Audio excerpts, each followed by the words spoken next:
Team Takeover. Fuck your life. Fuck your life. What's up, you freaking devils? This is Team Takeover Radio, and I'm the hooligan, Jeremy Latham. Peace, love, and sack. With me, as always, my partner in crime, Gary the Grape. He's gonna fucking head kick Frank Mir, and you better get the fucking $50 nosebleed tickets, because you know what? You might catch Frank Mir's fucking head. How can you delete the best fighter in Pride history off the show? I understand. Season 2, homie. Pride. Best of Pride. Paid on mine. And tonight, one of our all-time favorite MMA personalities is joining us. But she is, without a doubt, one of the most beloved people in the sport, the queen of MMA, Miss Lenne Hardt. How are you? I'm very well, and what a lovely introduction. Thank you very much, Jeremy. Well, thank you. Well, it's a pleasure to have you here, and thanks for joining us. I know you're a busy lady, and I think that one of the biggest reasons I really wanted to talk to you now, I thought that now would be such a good time to talk to you, is I recently saw a petition online. It's bouncing around Twitter, it's bouncing around Facebook. It's from ironforgesiron.com. It's a petition by the fans to ask Strikeforce to allow you to do the introductions for the Strikeforce Grand Prix. Now, it's got to feel good knowing that you have so many fans out there that support you and love you, that they're starting petitions to hear you in some of these matchups and these events. How does that make you feel? Oh, I can't even describe it. I think I used the word when I was emailing someone the other day. I feel gobsmacked. Yeah. My husband's a New Zealander, so he taught me this word gobsmacked. I have it. no idea how to spell it, but it certainly does describe how I feel. Yeah. It's awesome. Yeah, I can imagine. Is that something you think you might like to do? Something that sounds fun? Oh, absolutely, of course. Yeah, and those quite a few fighters on there you're certainly familiar with, of course. Oh, yeah, it'd be sort of like a reunion or something, I think, yeah? Right. It's so reminiscent of the old Pride days that it's really got a lot of us excited. And it feels, from a fan's point of view, it just feels like, you would be the missing piece to just make it a classic epic event. And I hope it works out. I'm supporting this petition. For anybody who has not signed it, go check it out, ironforgesiron.com. Interestingly, the guy that started, his name's James. Online, he goes by the nickname RPM for Red Painted Mullet, in homage to Minowa Man. And so we've got a lot of listeners here who could probably teach a course on your style and your history, and it's now. I'd like to read that. I'd like to take that course. Oh, when was the last time you were in the States? I'm sorry, say that one more time. When was the last time that you were in the United States? The last time I was there for work would have been last May. I did a small event in Washington, D.C. I can't remember what it was called. It was called Battle of the Legends. It was a really small event up there. I'm done mostly for the troops. Actually, it was held at the Armory. Oh, really? Nice. That was the last time that was the last time I was in the States. Yeah. And that was May. That sounds pretty fun. Yeah, it was. It was much hotter than I thought it would be in D.C. Of course, that's a whole different story now, isn't it? Yeah. How is it where you're at right now? Is it pretty warm? Or is it? No, it's very cold. Yeah. I don't know Fahrenheit anymore because I've been living here for so long, but it was 0 this morning, 0 Celsius, and it's 3 degrees right now. So we're anyone out there knows the calculation for that can tell you what that means in Fahrenheit, but it's pretty cold. Now, go ahead, Gary. Yeah, no, I was just going to say, I think that's freezing no matter Fahrenheit or Celsius. So. 0 is freezing, yeah, but I don't know what 3, I don't know the calculation when it goes up to 3. Yeah, 0 is never fun. Sounds as cold as it is, though. Yeah. Now, in your history, has there been any fighters that you, like name-wise, not necessarily fighters, their styles or personalities, them themselves, but their names, any that you'd love to say? Like, it seems like you might enjoy the R's and You know, the... Sure, of course, yeah. Well, the arts are always fun, but any name with a little bit of oomph in it. Of course, my all-time favorite has always been Antonio Rodrigo Nogueira. Yeah. But that's not the only reason. There's a lot of rhythm and musicality to that name. Yeah. It's not just the R's. Yeah, it's a poetic name. Of course, he's got 3 names. Not all fighters use nicknames or have a middle name, so that's always fun to do. And the guy himself and his entry music, and it was just it was great fun doing his call. Well, without saying names, I imagine that you've had a couple that have just kind of sucked to say that you kind of struggle with. Yes, with a suck. Actually, the shorter and more simple the name, the more difficult, depending on if the athlete has personality or not. Right. I mean, you could have somebody up there whose name is John Smith, and if he's got great personality, great style, great intro music, the fans love him. You know, I just go on that. I ride that, and I don't know, my muse comes down from wherever the muses live up in the heavens somewhere and tells me how to say it, you know. But, no, some don't really have that. Like, thank God Fedor, has a great intro music and has a great personality, because that actually could have been a very difficult name to do. Elmeniko Fedor. Yeah, I can imagine. But, he's a perfect example of a name that would have been difficult, but has such personality and such great followers and, a great, persona that his name just came to me out of the blue. The call of his name. Yeah, I've seen quite a few fights, quite a few highlight videos where it's just, it gives me chills, honestly. So we certainly we love it. Now I imagine a lot of the I can't imagine you do a lot of rehearsing, you know, unless it's maybe in the shower or, you know, I mean. I'm not going to tell you what I do in the shower. That's a whole different interview. Yeah.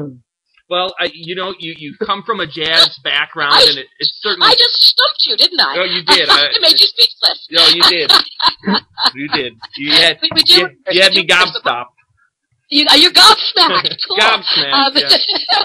We do rehearse, but mostly the rehearsals are for technical reasons, right? So we have so much pyrotechnics and music cues and you know, and performances prior to the opening, and that takes a long time to do. So usually, for example, on New Year's Eve, this last New Year's Eve for Dynamite, I was there at 8:30 in the morning, and we had our just, you know, little meeting that we have for an hour, and then we rehearsed from 9:30 till 1:30. Oh, okay. And, you know, then I went to, you know, hair and make, and then we started the whole thing in about 3 or 4.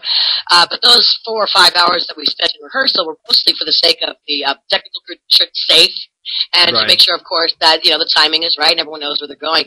At this particular Dynamite, we also had about, I don't actually know the exact number, but there must have been about 100 Brazilian samba dancers, half clad, nice. scantily clad chicks all over the ring, and that, of course, takes a lot of orchestrating. Yeah. So we do have rehearsals, but the rehearsal time is for everybody. So there, you know, you have to try and be patient and pay attention, because you don't necessarily get your own time to rehearse. I imagine that starting at 8:30 in the morning, that was a long night for you. That's pretty common for Steve event. Right. And I don't. Again, time differences. I'm no expert. Now here it started at what, 2, 3 in the morning, and it was quite an event. How long did it run out your way? Did it go well past midnight or not that late? The actual show, I think, as I said, I can't remember if it started at 3 or 4 p.m. our time and went until about 11:10 p.m., which is about 40 minutes past the amount of time it was supposed to go. Oh, okay. So we were running a little over schedule. And some of our show was not shown live, I believe. I don't know, of course, because I was ringside, didn't watch it on TV. But I believe that some of the fights were missed, possibly because they started to air after the first 2 fights, or they had to discontinue broadcasting because we gone overtime. I'm not sure which that was. Oh, okay. Yeah, that was a fun card. That was a real fun card to watch. Yeah, we had some good fights that night. We did. Now, with your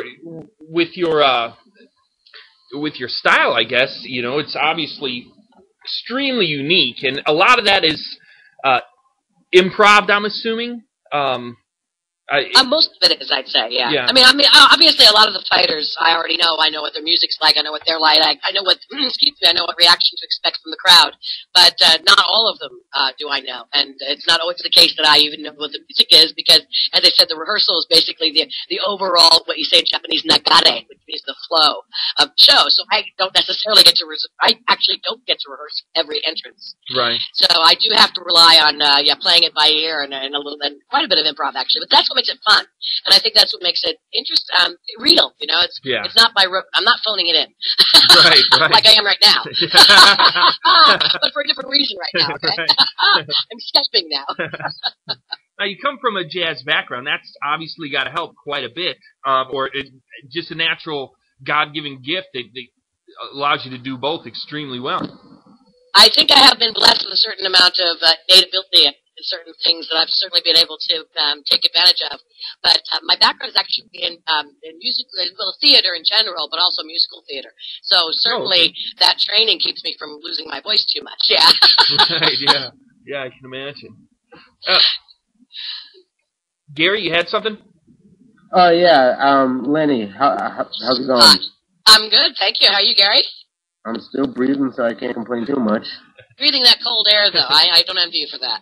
Yeah, well, it's air is there, you know. Air is air. That's true. Wow.